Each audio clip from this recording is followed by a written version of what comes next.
महाराष्ट्राचं वाटोळं याला राजकारणी कारणीभूत आहेत. मराठी बोलणार नाही एवढी हिम्मत येते कुठून? राज ठाकरेंनी हा सवाल उपस्थित केला.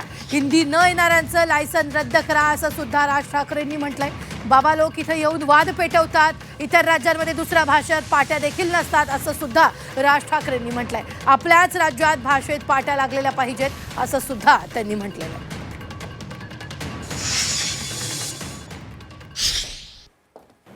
आज जो महाराष्ट्रामधला जो प्रश्न आज तो काय तो रिक्षा भिक्षांचा काय मराठी बोललं पाहिजे वगैरेचा जो विषय आलाय, हिम्मत कशी होते मला जरा सांगा.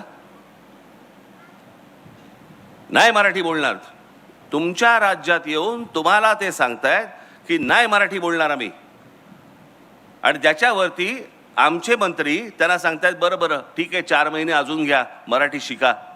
हिम्मत नाही तुमची, लायसन्सच रद्द करा.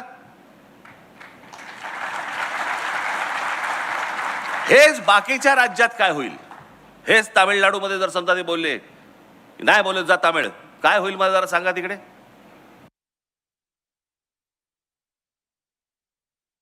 जा एकदा बाहेरच्या राज्यांमध्ये बघा,